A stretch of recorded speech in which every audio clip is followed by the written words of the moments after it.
Essa grava. Boa tarde a todos. Hoje, dia 22 de abril de 2020, a gente está fazendo o nosso encontro presencial, não, remoto, né, do Grupo de Estudos em Aprendizagem de Máquina. Hoje a gente vai ter a satisfação de ter novamente a Bárbara Neves conosco. Ela começou semana passada falando sobre estratificação de dados, multilabel, utilizando aí o Scikit Multilearning, e falou um pouco sobre isso, como é que estratificava esses dados, algumas limitações do Scikit-learning, e é por isso que veio esse multilearning, e hoje ela vai dar continuidade, né, à parte de classificação propriamente dita. E aí eu passo a palavra para a Bárbara. Obrigado a presença de todos. Pronto, obrigada, Regis. Oi, gente, boa tarde. Nós vamos dar continuidade, né, como o Regis falou, ao que iniciamos ontem. Então, na apresentação de hoje, o que faltou, né, semana passada, foi a parte de mostrar os algoritmos, alguns algoritmos do Scikit Multilearning que eles trabalham com essa parte de dados multilabel. Então, eu pensei, primeiramente, revisar o que foi feito, né, o que a gente fez, aquele notebookzinho, até porque quem não participou semana passada pode ter oportunidade agora de ver como é que foi. E aí, depois, ter um tempo assim para perguntas, né, para dúvidas. E aí a gente continua olhando lá os algoritmos. Quer dizer, continua não, né? Ver quais são esses algoritmos. Então, dessa vez, a pasta que eu vou compartilhar uma pasta. Tá? Eu vou mandar o link, né, na verdade. E nessa pasta, ela tem o notebook, até onde a gente fez aqueles passos, e também tem o dataset. Aí dessa vez não vai ter problema com o e-mail da UFC. Eu mandei no chat. Daí quem quiser participar, né, quem quiser acompanhar, tem aí o notebook para copiar para o drive de vocês e tem também o arquivo do dataset, que é esse daqui da competição do Kaggle. Enfim, pronto. Como eu disse semana passada, essa apresentação ela foi baseada num post feito lá no blog do Insight, que é esse post aqui, Aprenda a estratificar dados multilabel com o Scikit Multilearning. E esse post ele contém, né, uma explicação bem detalhada que fala dos problemas de classificação, quais são esses problemas, o que seria a classificação multilabel, e por que precisa fazer a estratificação desses dados para a classificação, né, para os problemas de classificação. Então, só resumindo, a estratificação ela é uma forma de fazer a divisão do conjunto de dados, e ela normalmente é usada em problemas de classificação, porque ela garante a proporção, ela garante, né, que a proporção de cada classe seja aproximadamente igual, no caso, nos conjuntos de treino e teste, né, seja aproximadamente igual a de todo o conjunto de dados. Então, como eu falei também, ela é uma adaptação de dois métodos, que é o método chamado holdout e o cross-validation. E é isso. Assim, aí quem participou semana passada e quem quiser entender melhor essa parte, esses dois primeiros tópicos aqui do post explica o que é isso. Daí, só para dizer, só para explicar o que é isso de proporção, né? Porque eu acho que nem deu tempo falar disso direito semana passada. Daí, aqui no post, foi feito dois exemplos, que foi, primeiro eu separei o conjunto de dados 50% para treino e teste, só para ver se mantinha proporção, assim, no meio, né, na metade. Daqui esse gráfico, ele mostra para as classes, então, acho que é melhor falar logo do Kaggle, da competição. que é essa aqui. É o dataset que a gente está usando, é o dataset dessa competição aqui do Kaggle. Então, essa Toxicomedy Classification Challenge, daí ela tem as seguintes labels. É um problema de classificação multilabel, né? E tem as seguintes labels, que são essas 6 aqui, que é Toxic, Severe Toxic, Obscene, Threat, Insult, Identity Hate. E aí a gente está usando só arquivo de treino, que é para poder fazer esses experimentos. Pronto. Voltando aqui para o gráfico. Daí esse aqui é quando separa os dados de treino 50% para, ou os dados, o conjunto de dados 50% para treino e teste. Então dá para perceber que a quantidade total de Toxic é 15.294 e ficou bem na metade para cada classe. Aí um outro exemplo que foi feito foi o que os cientistas de dados, enfim, né, o que a gente aprende nas disciplinas de machine learning, de mineração de dados, é botar 80% para treino e 20% para teste. Daí dá para perceber aqui, ó, 20%, 80%, só visualmente assim. Daí na parte da proporção, essa aqui é 50% para treino e teste. Daí, a proporção, como eu falei semana passada, ela pode ser calculada pegando, por exemplo, o total de classificações aqui de TOX, total de ocorrências de TOX, e aí divide pelo total de todas as classificações, né? Total de frequência de todas as classes. Daí, no caso, essa é a proporção que é, enfim, a proporção de cada das classes seguindo essa equaçãozinha. Então, essa aqui é de todo o dataset. Daí dá para a gente perceber que para a TOX, o treino e o set, a proporção também foi bem parecida. Aqui para todas as labels, né, na verdade. E aí também 80% para treino e 20% para teste, também dá para perceber que ficou bem parecido, na verdade são iguais. Ai não, são iguais não. Enfim, são bem parecidas. Então, é isso, a parte de proporção. Agora eu vou aqui abrir o notebook para a gente ver.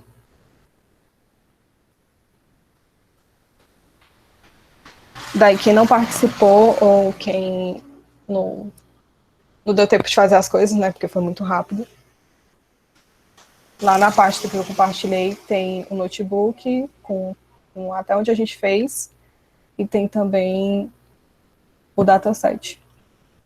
Tá, esses foram esse aqui era o nosso intuito, né, de fazer as coisas. Então, a gente fez até essa parte aqui, que é verificando a proporção dos dados. E aí, agora vamos ver direito, né, o que foi, se tudo tá certo.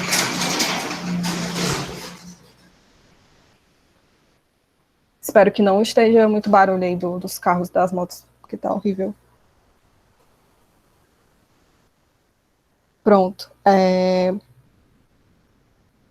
Aqui a gente fez, primeiramente, né, a gente fez a parte de análise e exploração dos dados. Daí essa parte ela foi bem por cima. Aqui a gente fez o import a gente leu o dataset, né, o arquivo de treino da competição do Kaggle. Daí, primeiramente, a gente viu que para as 9 primeiras linhas, a gente só pode notar que uma classe. Enfim, na 6ª linha tem classificações, né? É a única linha que tem classificações, das 9 primeiras. Então, eu prefiro mostrar aqui, porque tem um notebook que eu disponibilizei lá no GitHub, que ele tem essa parte mais complexa, mais completa, da análise e exploração dos dados. Tem esse aqui.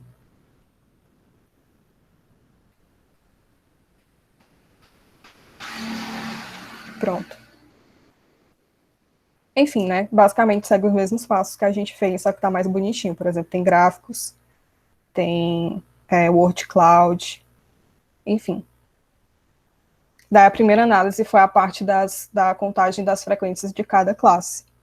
Então, a gente pode ver aqui que é um problema que tem classes que tem muitas ocorrências e tem classes que têm pouquíssimas ocorrências. Ou seja, é um dataset desbalanceado. Daí aqui a gente está verificando a quantidade de comentários classificados por mais de uma classe ou só uma classe. Então a gente pode ver que é realmente um problema multilabel, porque contém, por exemplo, comentários, apesar de ser poucos, né? Mas contém comentários que possuem todas as classificações, ou seja, são classificados em todas aquelas 6 labels. Daí essa parte aqui de word cloud é para ver só quais são as palavras mais usadas em todo o texto. Se são palavras realmente importantes, né, que a gente pode utilizar, que no caso vai ser utilizada, assim, quando nos algoritmos, ou se são mais lixo, né, considerado que pode atrapalhar. Aí aqui também dá para ver, também tem aqui as palavras para cada comentário, os comentários das labels, dos comentários classificados nas labels, para cada label, né? Então tem esse esquemazinho aqui também. Daí aqui tem a parte que está contando se fosse algum problema nos dados, né? De valores faltantes, aí não tem valores faltantes. Se tem comentários vazios, ou seja, sem nada. E não tem também. Daí a parte de comentários sem classificação, né? Que a gente viu que, na verdade, 89%, quase 90% do dataset, ele não possui classificação. Mas, enfim, não é problema. Daí uma forma de ver isso, né, de notar por que acontece isso, é a parte da média, que a gente vê que os valores são muito pequenos, são abaixo de 0,05. Então, se vocês usarem esse aqui, def.describe, dá para analisar melhor o dataset, de forma a chegar nessas conclusões. Da parte de correlação é só para ver mesmo a relação entre as variáveis, né, que a gente sabe que elas possuem relações entre si, já que é o problema multilabel. Pronto. Aí na parte de pré-processamento dos dados, voltando aqui para o código, a gente tem essa mesma função que tem lá, né, que eu só coloquei porque demoraria muito para a gente fazer. Então, tem a parte de limpeza e de remoção das stop words. Daí, essa parte aqui que eu falo de limpeza, ela deixa o texto, ela tira as contrações, né, do inglês, evita os links, deixa apenas caracteres minúsculos, deixa apenas o texto também com caracteres, já falei isso, enfim, remove espaços, remove caracteres estranhos, números, essas coisas, que é para deixar o texto limpo. Bárbara, só para recapitular um pouco, né, esses textos são de um dataset que tem lá no Kaggle. Esse dataset tem numa coluna tem os textos completos e outras colunas são as classificações relacionadas ao texto ser ofensivo, ter ameaça, insulto, texto obsceno, não é isso? Sim, são tipos alguém marcou essas coisas, não é isso? Sim. Ele não fala quem foi, na verdade. Pronto, mas algum ser humano provavelmente saiu marcando: esse texto aqui é tóxico, esse aqui é muito, muito tóxico, obsceno e tal.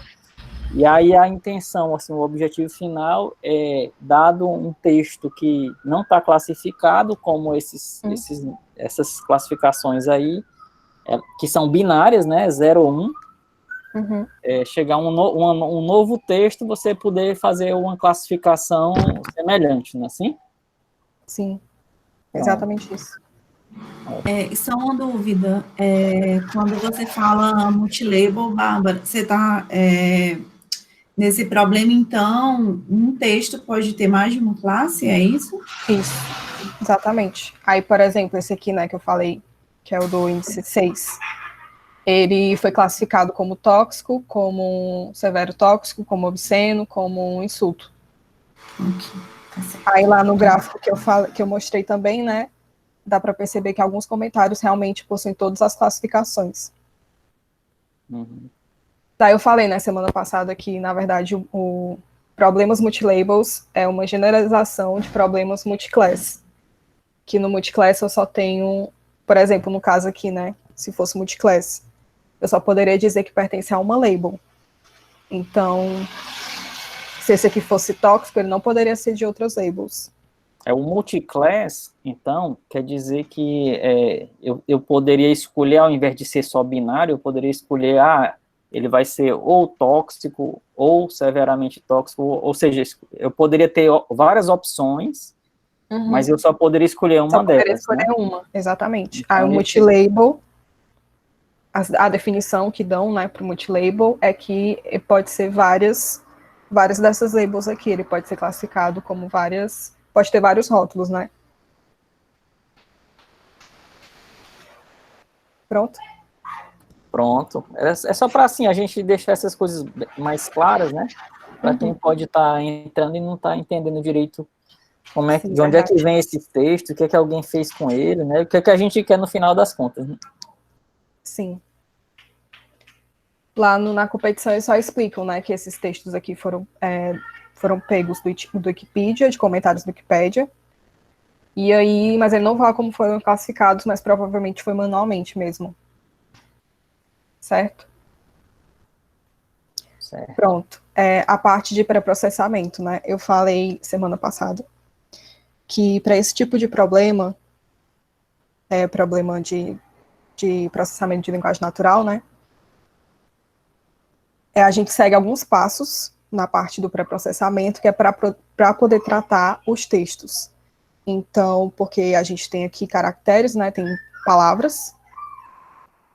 E aí, no caso, a gente quer transformar em números, em vetores. Então, algumas coisas que eu falei, né? Primeiro a gente faz essa parte de limpeza do texto e de remoção das stop words. Daí também tem outras etapas que podem fazer, como o professor Regis até falou, né? Que eu não tinha falado, que é a parte de sistemização. E aí, eu já expliquei aqui essa função, né? O que ela faz. E aí as stop words, para quem não lembra, são aquele conjunto de palavras que são comumente usados em determinado idioma. Então, é para isso que serve. Enfim, né, no inglês, no caso, justamente porque tem palavras que não ajudam muito, né? Por exemplo, os artigos, sim, você ficar u, a, os, as, aparecem muito nos textos, mas terminam semanticamente não ajudando muito, as preposições. Isso. Então, né, as stop words, elas, se a gente não elimina, elas podem estar numa frequência muito alta e não nos ajudar muito na nossa tarefa, né, de classificar. Sim, é exatamente isso. A gente faz esse tratamento, né, do texto para que a gente possa focar nas palavras mais importantes, no conteúdo realmente que existe no texto. Então, só para explicar o que o professor disse, depois eu vou ver aqui, depois eu vou continuar o que mais foi feito, né, porque também tem outra etapa aqui, a parte de estemização, né, que a estemização, ela é o seguinte, tá, o objetivo do STEM, ele é reduzir, o objetivo dele, né, é reduzir as formas flexionadas das palavras. Aí ele, no caso, ele reduz para um radical, normalmente. Então, por exemplo, se eu tenho menino, menina, então radical de menino e menina, né, é menino, acho que é assim. Então aí, meu Deus. Então aí ele pega, por exemplo, se tiver menina, ele coloca esse radical, se tiver menina, ele coloca esse radical, etc. Mas aí, pelo que eu sei, né, não sei se, enfim, o STEM, ele tem alguns problemas, porque ele literalmente corta, na maioria das vezes, né, nem sempre ele pega o radical, às vezes ele corta só o final da palavra. Então, isso traz problema, né, porque se a flexão da palavra, no caso, assim, menina, ela tiver algum contexto e ele cortar o final dessa palavra, pode dar problemas no sentido mesmo da frase, né? Tipo, na aplicação daquela palavra na frase. Então, aí tem outro método, que eu acho que é o mais utilizado, que é o lemmatization, que é eu não sei nem se tem tradução, mas eu acho que é lematização. Aí, por exemplo, a diferença, né, para estemização. Aqui, por exemplo, se eu tenho a palavra bom, se eu tenho a palavra melhor e ótimo, aí a gente sabe mais ou menos que todas as palavras têm o mesmo significado, né, só muda a ênfase. Mas aí ele coloca um lema para essas palavras. Então, se tiver, por exemplo, essas 3 palavras, ele vai substituir por bom. E aí, é isso que a lematização faz. Ela faz essa análise morfológica das palavras. Aí ela é bem mais inteligente do que só retirar o final, né? Aí a gente pode adicionar isso aqui. Vamos botar aqui remoção das stop words. Então, tem essa biblioteca, né, que ela é muito boa, que ela remove esses stop words. Tem também a parte de lematização, de estemização e lematização. Então, daí, no caso, a gente vai ter que fazer o download do... Não, primeiro importar, né, o que a gente vai usar, que é o WordNet Lematizer. Cadê aqui? A gente coloca aqui.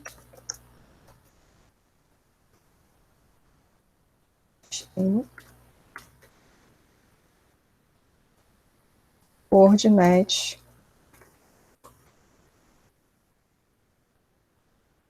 Aí eu vou colocar aqui em cima, porque eu acho que ele vai pedir. No caso, eu tenho que importar, eu tenho que executar, não executei isso ainda. Então, eu vou conectar aqui.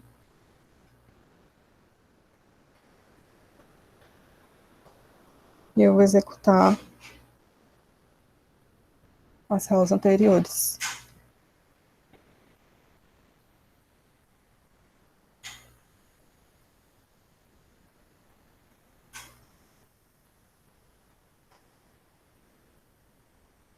Regis, eu não descobri o problema do Drive.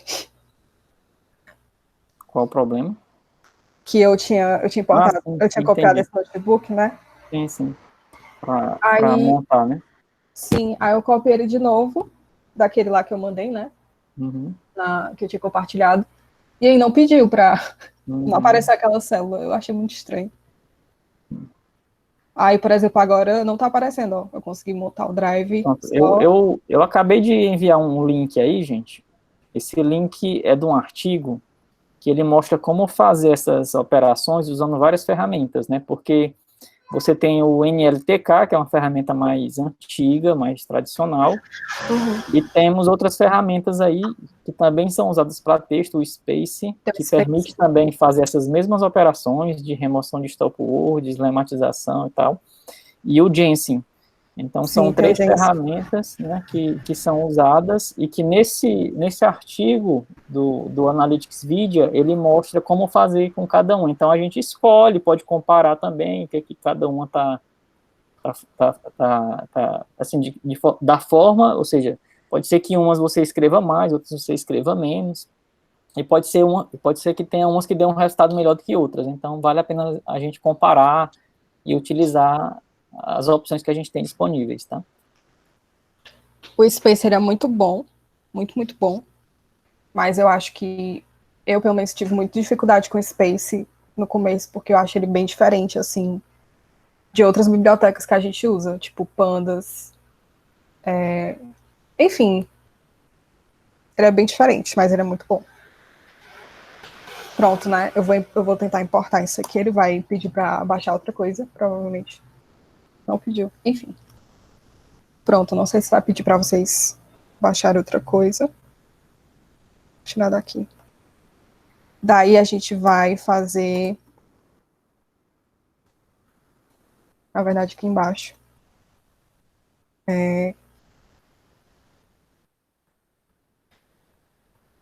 Praticamente igual a isso aqui, só que a gente vai chamar. Vai criar outro vetor. Aí eu vou chamar ele de lema text. E aí fazer essa list compression. E aí eu tenho que chamar, né, essa função aqui. Então, eu vou chamar de lematizer.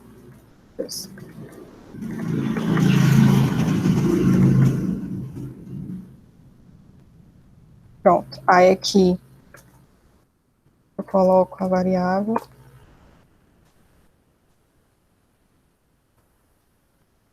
Pronto. Aí esse lematizer, ele vai... Tem 3 M's. Enfim, ele vai pegar o lema da palavra, né? Aí eu faço a mesma coisa que eu fiz embaixo. For W in Word Tokens. Aí essa questão aqui do Word Tokens, né? Que eu não sei se ficou claro quando eu falei. Acho que falei muito rápido. Mas que é o processo de tokenização do texto. Que eu pego as palavras... eu pego as palavras... Enfim, né? No caso, a tokenização... ela envolve a separação de cada palavra em tokens, que é como se fossem os blocos do texto. Daí, quando a gente faz essa limpeza, né, fica mais claro ver, mas por exemplo, ele pega as palavras mais importantes e transforma transforma em um vetor, e aí cada vetor ele possui uma palavra, praticamente isso. Pronto. Aí esse Word Tokenize do NLTK ele faz isso. Daí aqui, a gente, no caso, não vai mais olhar as word tokens, a gente vai chamar o lemma text. E ele vai ver se aquela palavra está nas stop words. Se ela não está nas stop words, aqui está estranho. If not in, pronto. Se não está nas stop words. Aí ele vai pegar só as palavras que não são stop words, né? Daí a gente executa essa célula. E aí... ele não pediu para baixar. Não sei se vai pedir agora. Pronto. É porque ele pede para baixar outra dependência aqui. Esse WordNet. Eu vou colocar aqui embaixo.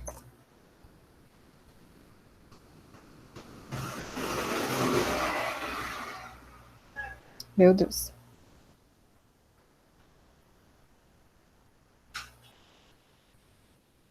Pronto. Daí aqui a gente tem o texto, como estava antes, e aqui a gente tem ele depois do pré-processamento, né, que é tirando as palavras, os caracteres estranhos, transformando tudo em minúsculo, e aí fazendo a parte de lematização e tirando também as stop words. E fazendo também a tokenização do texto, que é isso que eu falei, ele pega cada palavra, pega a sequência do texto e transforma em um vetor com tokens, com palavras. Certo? Aí esse negócio aqui que apareceu estranho é o TQDM, que é uma biblioteca que ela é muito utilizada para poder a gente ver essa parte, quanto tempo vai demorar, né? Ele calcula o tempo, então ela é muito boa. Mas aí bugou aqui, não sei porquê, enfim. Pronto, aí a parte do processo de estratificação. A gente, no caso que eu falei, né? Nós queremos transformar o texto em... Cadê? Nós queremos transformar ele, pegar esses vetores de palavras e transformar em vetores de IDs, de números. Então, tem alguns passos que a gente pode fazer. Aí, no caso, o X, né, que vai conter esses textos aqui, é o que a gente precisa modificar, porque o Y é só pegar as 6 colunas. Então, aqui no tratamento do X, primeiro, o que eu fiz foi contar o número de palavras que tem nessa coluna que eu criei, que é chamada de test tokens, essa aqui. Daí são todas as palavras que tem no texto, todas as palavras que tem no texto depois do pré-processamento, né? Então, eu estou contando aqui a quantidade de palavras. No caso, esse número aqui vai mudar, porque tem essa parte aí de lematização. Pronto, aí ficou menor. Enfim. Também porque, né, aqui uma coisa que eu esqueci de falar é que o dataset ele é bem grande, então ele tem 159.571 linhas, e aí a gente está usando só 10.000. Aí uma coisa que eu mudei é que eu acho que eu tinha usado no Py para poder pegar 10.000 linhas, né? Só que esse jeito aqui é mais bonito. É o mais certo de fazer. Então, pegando esse aqui fica melhor. Cadê aqui? Pronto, aí eu tenho a quantidade de palavras, porque eu preciso dessa quantidade, né? Porque eu vou usar o tokenizer do Keras. Daí eu coloquei até uma descrição aqui depois, que ele transforma cada texto em uma sequência de números inteiros. Então, cada número é o índice de um token que ele passa para um dicionário. Ele cria um dicionário e aí ele coloca a palavra e atribui a ela um índice. E aí, no caso importante, é que o valor 0 ele não vai ser atribuído a nenhuma palavra. Pronto, então, assim, é importante a gente dizer agora, né, que tudo que a gente faz, quando a gente lida com aprendizado de máquina, técnicas de aprendizado profundo, a gente sempre vai estar transformando isso em matrizes, né, então, a gente fala de texto e tal, mas para o computador, para essas técnicas, o que vai acontecer efetivamente lá dentro é manipulação de matrizes, tá? Então, o que a Bárbara está falando é que, de algum modo, vai ser transformado isso em número, né? Sim, exatamente. Daí, por exemplo, ele pega essas palavras, todas as palavras, né, e aí atribui um ID a cada uma. Ele ordena, né, e atribui IDs, números, na verdade, enfim. Daí, a gente usa o tokenizer do Keras. Aí, por exemplo, aqui no post, eu expliquei melhorzinho como é que faz. Só que eu fiz na mão mesmo, né, eu fiz mesmo essa parte. Então, por exemplo, esse aqui eu estou usando o dataset inteiro, daí ele diz que tem essa quantidade aqui de palavras no texto, são palavras únicas, né? Só são as palavras mesmo, assim, que aparecem no texto. Quer dizer, todas as palavras, aqui tem as palavras únicas, na verdade. Daí ele, por exemplo, pega essa palavra aqui, diz que ela é 1, pega essa aqui, diz que ela é 2, pega essa aqui, diz que ela é 3, e por aí vai.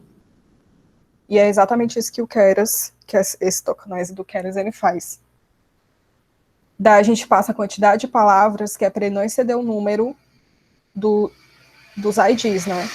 Para ele não colocar IDs estranhos ou maiores.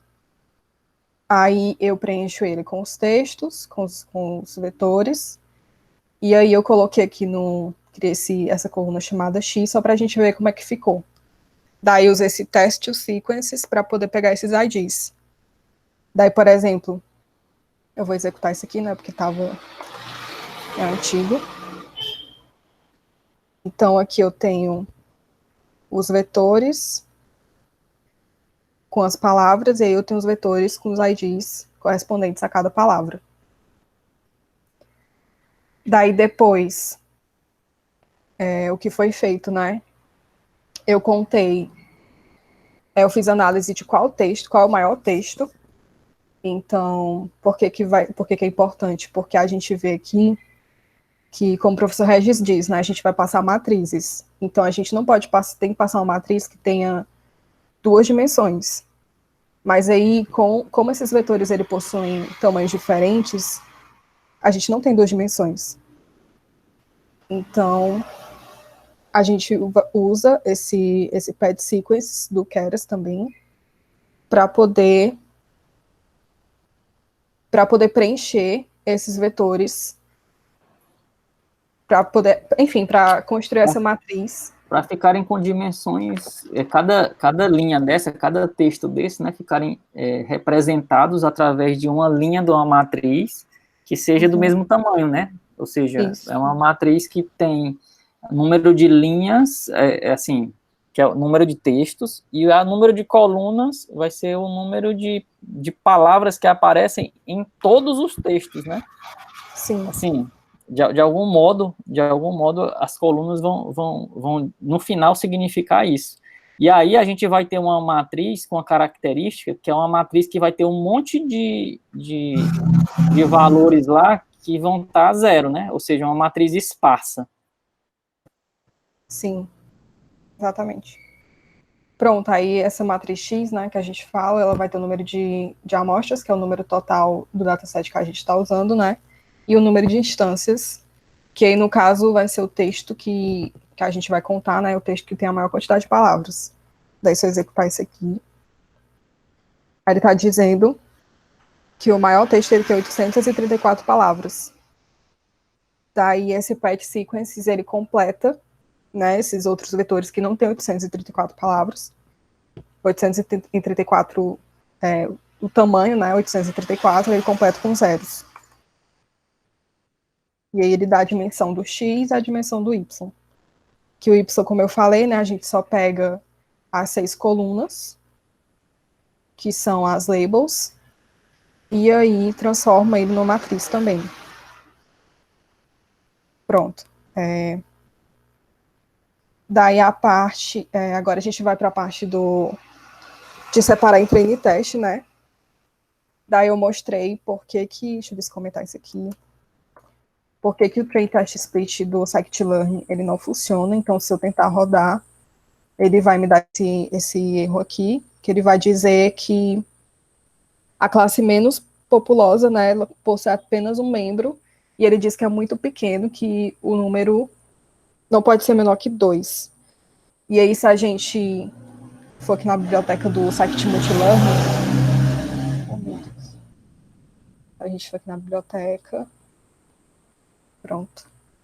Essa aqui é a página da biblioteca do scikit-multilearn, e ele tem várias operações que faz com dados multilabel. Então, o que importa para a gente agora é essa parte de estratificação. E aí ele explica mais ou menos aqui por que existe isso. Ele tem 2 artigos publicados falando desse problema, desses algoritmos, né, que não conseguem separar dados multilabel, então, principalmente dados desbalanceados. Então, eles falam também que tem a parte, né, por exemplo, o train test split, ele faz isso aleatoriamente, e isso pode gerar problemas de cálculo das métricas.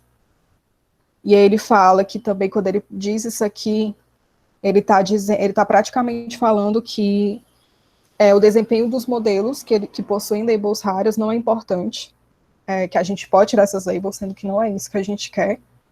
Então, aí tem toda uma explicação, quem quiser ver depois. E aí eu vou excluir isso aqui. Daí a gente fez exemplos, né, usando o train test split sem o stratify, só para a gente ver como é que ficaria a proporção. Aí, esse aqui é do train test split. Aí ele vai colocar aqui 8.000 para treino e 2.000 para teste.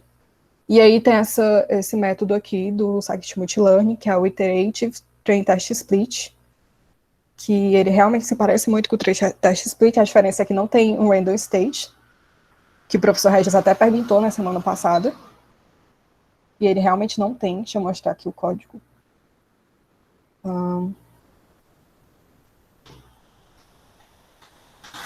Tem aqui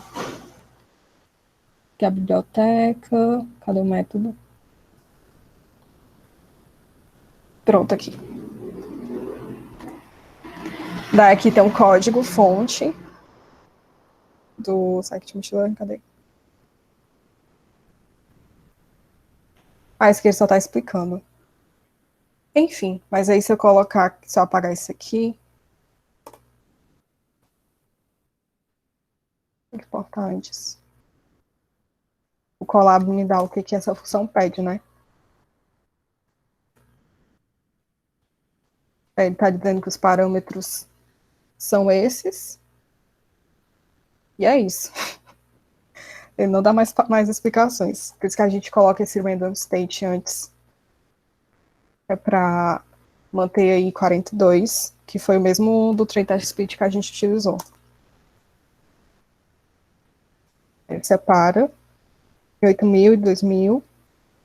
E é a parte que a gente verifica a proporção, né? Se a proporção foi mantida. Então, tem essas funções aqui que eu criei, que essa aqui, ela conta as ocorrências de cada label, e aí só tem um dicionário, e vai colocando os valores no dicionário, vai contando, né, incrementando. E aí tem a parte de que calcula a proporção.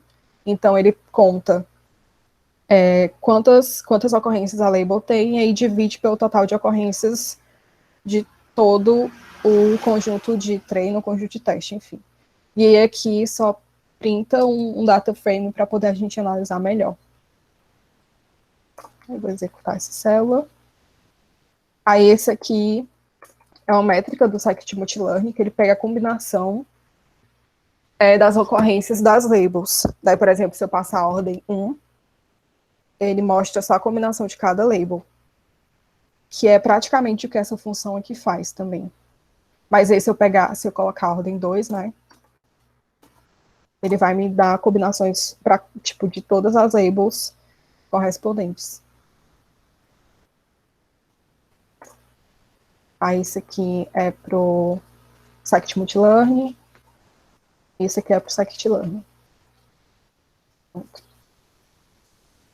Daí esse aqui só foi um teste que eu fiz. Daí a gente vê aqui se a proporção foi realmente mantida, né?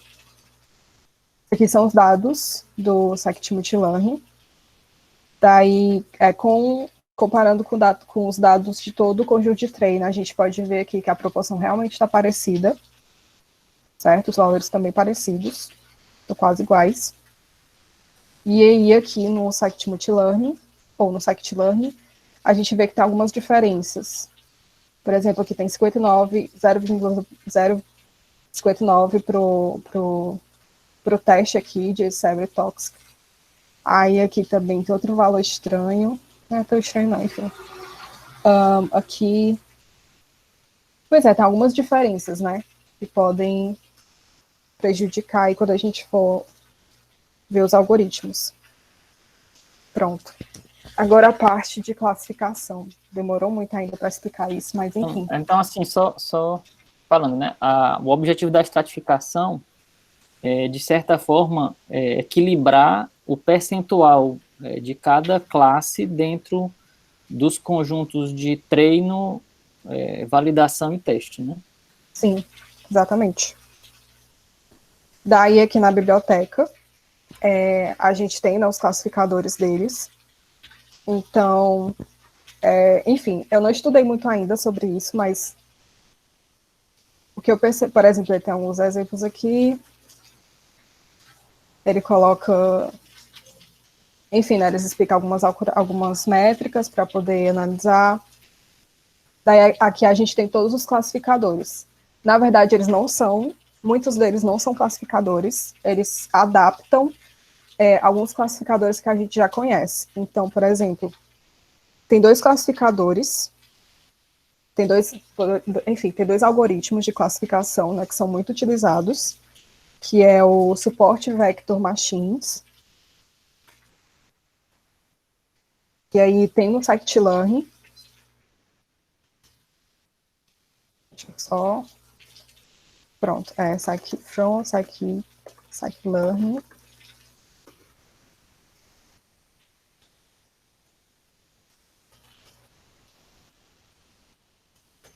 SVM, import, SVC, que aí esse algoritmo é um algoritmo de aprendizado supervisionado, né, que constrói hiperplanos, enfim, ele tem uma explicação assim bem detalhada, mas ele é muito utilizado para problemas do processamento de linguagem natural, relacionados na classificação de dados.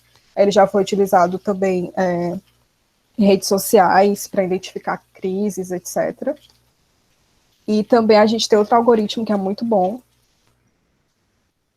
que é o Gradient Boosting Decision Tree, né, que é o XGBoost. Eu nunca sei falar. Enfim. XGB, aí tem a regressão e tem a classificação, né, que são algoritmos de aprendizado supervisionado. Mas a gente quer a parte de classificação. Esse algoritmo aqui, ele também é muito importante para problemas do processamento de linguagem natural. E ele foi muito utilizado também em competições do Kaggle, justamente as competições de classificação de textos, né? E aí também foi utilizada detecção de discurso de ódio em tweets e classificação hierárquica de textos. Então, eles são algoritmos muito bons e muito utilizados. Mas aí, por exemplo, esses dois... Sendo que ambos são genéricos, né? Então, você utiliza esses algoritmos para texto ou não, né? Pode ser para outros problemas comuns de classificação também, inclusive de regressão, né? Tanto o SVM quanto o Gradient Boosting, eles servem para resolver problemas de classificação ou de regressão quaisquer. Sim, exatamente. E, oh meu Deus. Enfim, e é isso que eu ia explicar, né? Que por eles serem genéricos, eles também não trabalham, eles não contêm, assim, né? Conseguem manipular dados multilabel, certo? Então tem esse problema. Daí o que eu percebi é que esses classificadores do Scikit-Multilearn, ele pega esses algoritmos e consegue transformar eles para que trabalhem com problemas multilabel. Daí o que a gente vai utilizar, só para ver, né, que é bem rápido, na verdade. Daí, por exemplo, se eu tentar executar aqui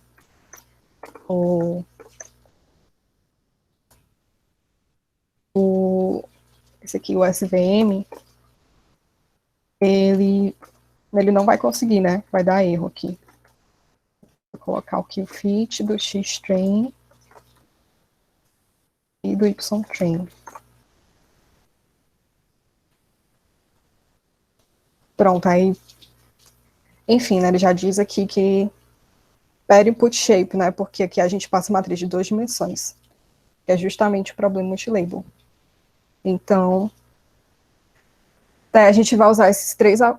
Enfim, né, se der tempo. Esses três algoritmos aqui, que é o Binary Relevance, o Classifier Chain e o Label Power Set. Daqui a gente tem explicações para eles, né? Por exemplo, esse Binary Relevance, tem aqui o código dele, código-fonte. Daí ele fala bem aqui, ele fala aqui que ele ignora os relacionamentos entre as labels. Então, meio que ele classifica para cada label, certo? É como se a gente não tivesse problema multilabel, né? Então, aqui ele dá um exemplo. Aí tem uns dois parâmetros aqui dele, que a gente passa aqui o classificador, que a gente vai usar um daqueles dois. E aí tem esse require dense, que ele diz que é só se o algoritmo classificador, né, se ele trabalhar com representações esparsas ou não. Então, aqui ele diz, por exemplo, que ele está usando o SVM, e ele diz que o SVM ele suporta apenas representações esparsas do X, né, que é o que a gente tem. O nosso X, ele é uma representação esparsa, ele contém representação esparsa. Então, aí eu vou copiar isso aqui, não perder tempo. E também copiar o classificador, só que eu vou mudar o nome dele. Eu vou chamar de BR. Aí aqui a gente já tem, né, o SVC, o SVM. E aí, enfim. Pronto. Aí aqui eu vou fazer o fit com o X-train. Y-train. Só para ver se não dá nenhum erro. Espero que não demore também, porque tem esse problema.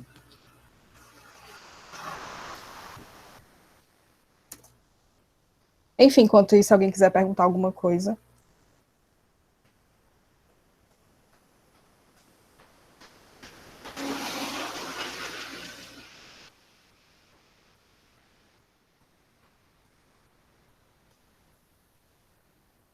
Pronto, né? Deu certo aqui, ele já executou. A gente vai fazer um predict do X-test.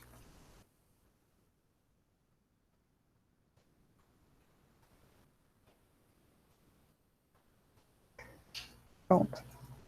E aí a gente vai salvar aqui na variável, na YPrед. E aí eu acho que uma forma, assim, para a gente só ver mesmo, né, é usar a acurácia para poder ver se tá bom, se ele classificou. Então a gente usa mesmo do Scikit-Learn. Metrics, report.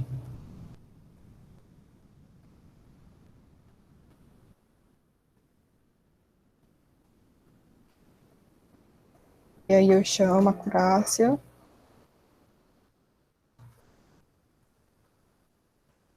Passando o Y-test e o Y-pred. E aí ele me dá uma acurácia de 90%. Que já é bom, né? Eu acho bom. Aí a gente pode usar também os dados do Scikit-Learn, né, os conjuntos de treino e teste do Scikit-Learn, na verdade, para ver assim qual que é a diferença, se tem alguma diferença muito grande, ou mesmo se, assim, né, não sei se ele vai dar melhor, espero que não, mas acho que não. Aí eu vou fazer agora o fit com o X-Train do Scikit-Learn. Eu vou chamar aqui YPR.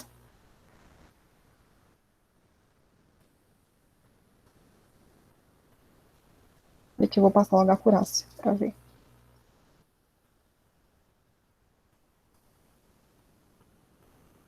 YPE e YPR. E eu espero que não trave o computador.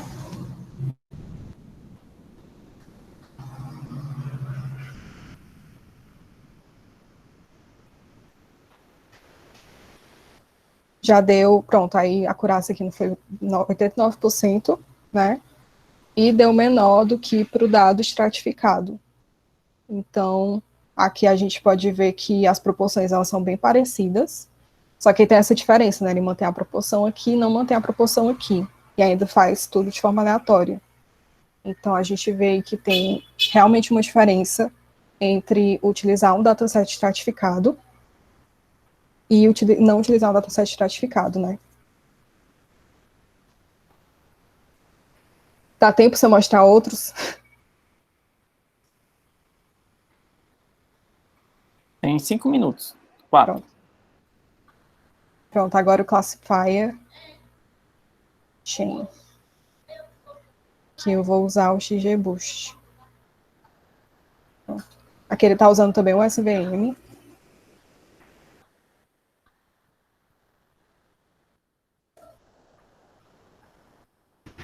Opa.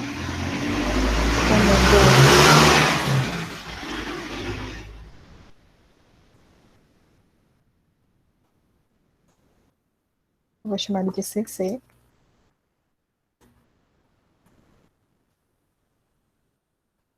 Tem que trocar aqui, né? Vou usar o XGBoost, então vou passar aqui.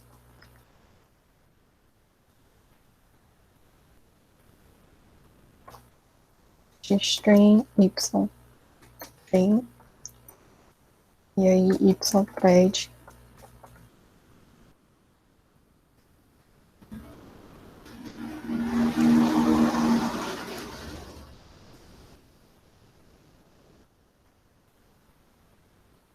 E eu já vou ver aqui já vou escrevendo, né? Pro treine teste do Scikit-Learn.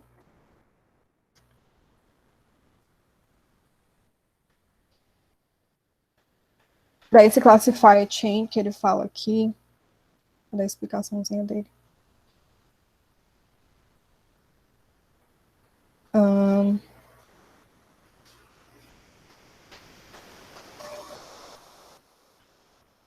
Pronto, aqui embaixo.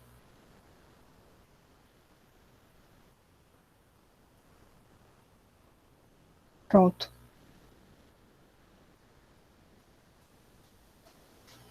Ele praticamente faz a mesma operação do Binary Relevance.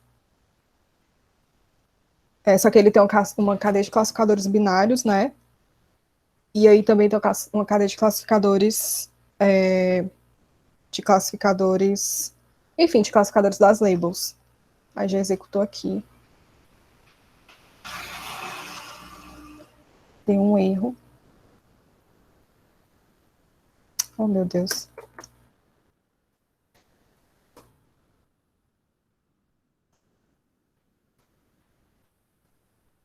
Para essa explicação aqui dele. Aí que o label power set, ele vê as dependências das labels. E, enfim, tem vários outros aqui que pegam esses algoritmos que não são para dados multilabel e transformam, meio que transformam, né, entre aspas, para dados multilabel. E a gente tem aqui uma accuracy de 90% e para os dados do scikit-learn a gente tem uma accuracy de 89%. O mesmo valor desse aqui. Pronto. Acho que é isso. Essa parte dos algoritmos. Tô bem. Obviamente que, assim, esses algoritmos, eles têm hiperparâmetros, né, que poderiam ser melhorados também. Ser usados, assim, diferentes hiperparâmetros para se obter resultados melhores, né? Sim. O parâmetro padrão termina sendo aquele genérico, mas que poderia ser tratado. O SVM, por exemplo, tem um parâmetro lá que é relativo ao kernel utilizado, e aí o kernel, às vezes, muda tudo, né? O RDF é o radius, né? É um radial, mas Sim. pode ser que os dados eles não estejam assim conforme aquele tipo de kernel, e aí um outro kernel seria melhor, né? Então tem vários parâmetros aí, a gente chama isso de hiperparâmetro, que é do modelo, que podem ser modificados para atingir um melhor resultado. Aí justamente é importante a gente entender a técnica, o algoritmo, para saber para que serve cada hiperparâmetro desse, né? Sim. Exatamente. E aí cabe justamente um estudo disso, né? Uma das coisas que a gente faz aqui no grupo, algumas vezes, é pegar um algoritmo, tentar destrinchar, saber quais são os hiperparâmetros mais usados e qual, sei lá, heurísticas para a gente ir delimitando aqueles que a gente poderia considerar os mais usados e que podem nos ajudar a melhorar os nossos resultados. Obrigado, Bárbara. De nada. Muito útil, muito legal. Parabéns pela apresentação. Se alguém quiser perguntar mais alguma coisa, alguém tem umas perguntas aí, né? Pode mandar o link. Nem deu tempo para as dúvidas. Pode mandar o link dessa página, Bárbara. Qual delas? Essa aqui? Ou do scikit-learn? Eu acho que é a do scikit-learn. Multilearn.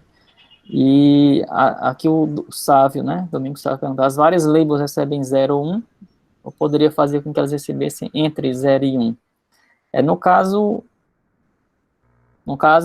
esse problema específico é para 0 ou 1, né? Porque o problema de classificação, a label é categórica, né? Se for entre 0 e 1, aí as labels seriam números contínuos, né? Aí seria um problema de regressão, não seria de classificação. Eu fiz um teste aí, um dos trabalhos da vida, que, por exemplo, eu tinha que contar as classificações. No caso, cada palavra, ela vem com a classificação, né? E aí dizia se era... Enfim. Tipo, cada palavra tinha classificação. Daí, por exemplo, quando eu testei para o scikit-multilearn, eu passei a quantidade. Aí, se, por exemplo, eu fiz até um exemplo aqui no post. Aqui, por exemplo. Aqui eu tenho a classificação binária, né? E aí eu tenho essa classificação em que eu conto a quantidade de ocorrências de cada classe para a linha do dataset, certo? E aí, se eu passar para o scikit-multilearn, ele consegue tratar isso e estratificar também. Eu não sei se essa é uma dúvida, mas funciona para valores binários e funciona para valores também se eu contar a quantidade de classificações. Mas aí, né, cada posição do vetor que eu estou usando para o y é uma label. Uhum.